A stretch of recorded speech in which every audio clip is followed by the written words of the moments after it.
Bonsoir et bienvenue à ce décryptage d'un grand angle. La cérémonie d'intronisation du Satiour de Fadiout, autrement appelé le roi de la mer, sera au menu de ce décryptage. Nous avons l'honneur et le plaisir d'accueillir Paul Mac Ndong. Bonsoir. Bonsoir. Vous êtes membre de la lignée de Ndiare Sarr, c'est-à-dire la famille qui règne actuellement au niveau du Satiour. Nous avons également le plaisir d'accueillir Moussa Mané, reporter à 7TV. Moussa, bonsoir. Bonsoir. Vous avez réalisé ce reportage que nous venons de suivre, consacré à la cérémonie d'intronisation du Satiour de Fadiout. Est-ce que vous pouvez nous dire en fait, au niveau de l'île de Fadiout, à la veille de l'intronisation, quelle était l'ambiance qui prévalait? D'accord, c'est là la veille, je dirais, parce que nous on est arrivé à Fadiout le jeudi, l'intronisation c'était le vendredi, donc cela nous a permis un peu d'avoir quelques informations. Et la veille, il y avait d'abord la réunion du comité d'organisation. Nous les avons rencontrés, nous avons discuté avec eux et à leur niveau, ils nous ont fourni quelques informations. À côté, il y avait les jeunes qui installaient un peu le matériel et tout ça. Mais sinon, il n'y avait pas beaucoup de mouvements la veille. Moi, le soir, vers 20h, 21h, je suis sorti pour aller carrément au niveau de Fadiout, voir un peu comment ça se passait aussi la nuit. À part les jeunes qu'on rencontrait, il n'y avait pas beaucoup de mouvements. J'ai fait un peu le tour pour aller jusqu'au domicile même du Satiour, pour voir comment la population préparait. En tout cas, la veille, il y avait des gens qui venaient, on voyait les bus qui amenaient des invités et tout ça, qui peut-être venaient forcément pour assister à la cérémonie. Mais la veille, en tant que tel, tout était calme le soir. Il n'y avait pas beaucoup de mouvements. Peut-être que les gens attendaient le lendemain pour commencer carrément la cérémonie. Oui, on sait qu'en fait, l'intronisation, c'est une cérémonie à périodicité qui n'est pas du tout régulière.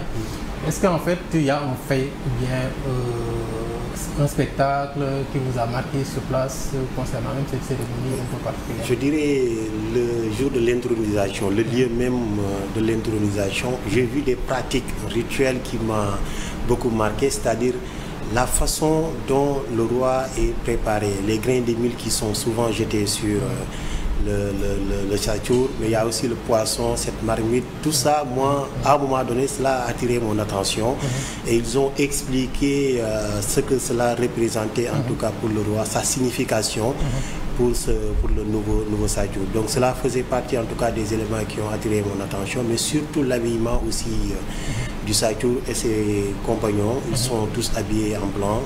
Tous, donc forcément cela aussi a une signification. Donc il y avait énormément d'éléments qui à mes yeux me paraissaient un peu extraordinaires, surtout côté tradition et tout.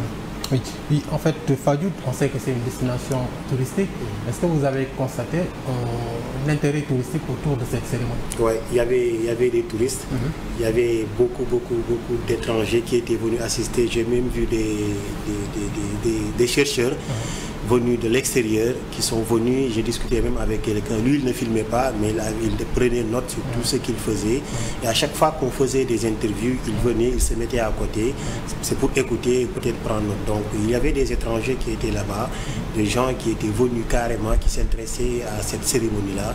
Et certainement, peut-être c'est pour un jour raconter tout ce qui s'est passé, surtout concernant cette cérémonie-là. Moussa Mané, merci. Vous restez avec nous.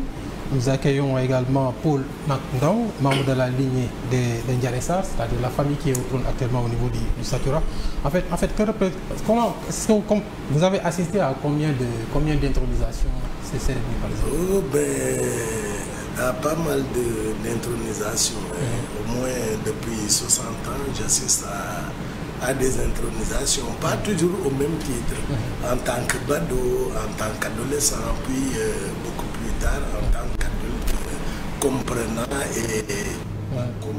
certain nombre de choses et participant même à l'organisation. Oui, mais que représente le Satiour pour l'île de Fadiout? Bon, pour l'île de Fadiout, le Satiour est un personnage essentiel, incontournable. C'est, comme il disait Moussa tout à l'heure, il a un rôle à la fois sacerdotal, un rôle divinatoire, un rôle culturel et cultuel. Donc c'est vraiment un personnage central du village. Oui, mais on a constaté que Fadiout est resté presque 2 ans sans Satiour. Mais cette période vide-là, est-ce qu'il y a des conséquences ou bien un impact sur l'activité de pêche ou bien sur l'agriculture? Non, pas nécessairement. Et Fadiout n'est pas resté 2 ans. C'est-à-dire que quand le précédent Satchour décède, il faut qu'on observe quand même un temps de deuil. Et le temps de deuil est à peu près d'une année, donc pas 2 ans. C'est habituellement une année de vacances. Oui, on sait qu'en fait, il n'y a que 2 familles qui sont éligibles au trône, Ndiaye Sarr et Tiboye Demba. Mais est-ce qu'il y a d'autres familles qui interviennent dans l'intronisation, dans le rituel et autres? Ah oui, d'abord ce que je voudrais vous dire, c'est que les autres familles ne sont pas totalement absentes de l'intronisation. Pour la simple et bonne raison que le Satchour, comme tout Fadioutien, le Satchour appartient nécessairement à la lignée Diakhanora, mais il est rattaché à une autre famille par son père, à la lignée de son père. Et le Satchour peut provenir de n'importe quel par son père, provenir de n'importe quelle autre lignée. Mais il y a justement des autres Diakhanora qui ne sont ni Ndiaye Sarr ni Tiboye Demba qui préside le sacre du roi. Donc en cela, ceux-là sont totalement impliqués aussi dans le sacre. Oui, mais le sacre, il est choisi comment? Il est désigné par un conseil des sages ou bien il est choisi par révélation? Bon, c'est-à-dire que le Satchour, il a d'abord un rang de Tokor. De Tokor, c'est-à-dire d'oncle maternel. Parce que dans la tradition sérère, c'est le matriarcat qui est de rigueur. Et donc, il faut d'abord qu'il soit un grand Tokor et qu'il soit aussi l'un des plus, sinon le plus âgé de la lignée. C'est à ce titre-là qu'il est désigné ou choisi comme roi. Maintenant, il lui appartient d'endosser la charge ou de la passer à quelqu'un d'autre. Voilà, mais c'est donc à la fois une question d'appartenance, une question de position sociale dans la lignée. Mais ce sont seulement les critères ou bien il y a d'autres critères aussi qui sont observés? Bon, il y en a certainement d'autres, disons l'aptitude aux activités de la mer, par exemple. Et ce serait impensable que l'on ait un Satchour qui ne soit pas excellent dans le domaine maritime, qu'il s'agisse de pêche, de navigation ou d'autres. Voilà. Oui. On sait qu'en fait le défunt Satchour Jean-Baptiste Kondo Diouf, qui a été intronisé au mois de mai 2023, l'actuel Antoine Samuel Tchakan aussi intronisé au mois de mai. Le mois de mai, ça a une signification ou bien c'est seulement une décision du hasard?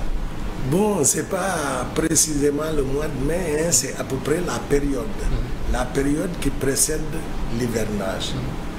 Vous savez, le monde de Fadiout est un monde initialement de ruraux. Et donc, tout est axé ou tout s'organise autour de la ruralité. Si les gens sont en plein hivernage, ils n'ont pas le temps, d'autant plus que l'intronisation du Satchour ne concorde d'ailleurs pas avec la pluie.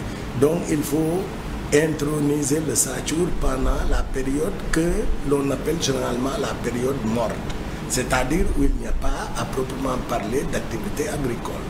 C'est pour ça que l'intronisation se fait essentiellement entre le mois de mai et le mois de juin, mais en tout cas avant les premières pluies. Oui, mais on sait que Fadiout aussi, c'est une île, déjà, île au coquillage, île touristique. Fadiout, on le connaît aussi pour l'harmonie interconfessionnelle. On connaît Fadiout aussi pour les célèbres greniers à huile sur pilotis. Mais est-ce que le Satchour, en fait, c'est un patrimoine qui est intégré dans l'offre touristique de Fadiout ou ce n'est pas encore le cas? Bon, c'est-à-dire que le Satchour, a priori, n'a rien ni de touristique ni de folklorique. Maintenant, les gens qui viennent assister peuvent en faire l'exploitation qu'ils veulent. Si, par exemple, on annonçait bien à l'avance qu'il y aurait intronisation de Satchour, c'est sûr qu'au-delà des chercheurs dont parlait Moussa tout à l'heure, il y aurait certainement beaucoup plus de touristes qui viendraient pour, disons, pour le folklore. Mais pour nous autres, Fadioutiens, et pour les populations concernées, la chose n'a rien ni de folklorique ni de touristique, mais on peut en faire une telle exploitation. Je pense que les différents pèlerinages qui se déroulent dans le pays ont d'abord un aspect religieux. Chez nous, c'est exactement la même chose, culturel et traditionnel. Mais certains peuvent mettre en avant ou l'aspect folklorique ou l'aspect touristique. Par exemple, nous autres, quand nous étions petits, bien évidemment, c'était le folklore qui nous intéressait. Voilà. Oui, mais on sait que dans d'autres lieux, comme par exemple en Casamance, à Oussouye, la visite du roi d'Oussouye reste quand même une étape importante quand on est à Oussouye. Est-ce que c'est le cas à Fadiout où le Satchour reçoit régulièrement des visiteurs, des touristes? Ah, bon, recevoir des touristes, je ne pense pas, mais recevoir des gens qui s'activent dans la pêche ou dans les pêches même, je dirais, ça c'est très régulier. Les gens viennent le solliciter pour des pêches miraculeuses ou en tout cas pour ne pas rentrer bredouilles ou insatisfaits de leurs activités de pêche. Voilà. Mais je parle des pêches parce qu'il y a la pêche au poisson, au crabe, au moule, la récolte des huîtres et ainsi de suite. Pour cela, le Satchour est régulièrement visité et sollicité.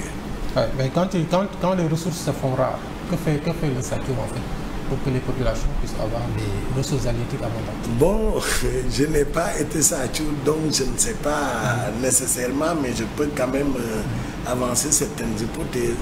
Vous savez, le jour de l'intronisation, le Satchour est allé faire des libations en bordure de mer. Bon, ben, il doit avoir ses méthodes à lui pour rappeler les choses, pour les rendre abondantes. Je sais, en tout cas, par expérience et par ouï dire que, suivant les comportements des populations, le Satchour peut rendre les choses accessibles ou inaccessibles. Tout dépend tout simplement du comportement des populations. Si les comportements sont en adéquation avec ce qu'ils recommandent, il rend les ressources et abondantes et disponibles. Si maintenant les comportements sont condamnables, à partir de ce moment-là, lui-même, il sait quoi faire pour éloigner ou rendre en tout cas les produits halieutiques inaccessibles. Paul Macdong, merci. Merci. Je rappelle que vous êtes membre de la lignée des Diaressar, la famille actuellement au trône au niveau du Satchour. Tout à fait. Moussa Mané, merci beaucoup. Merci. C'est la fin de ce décryptage. Merci et à bientôt.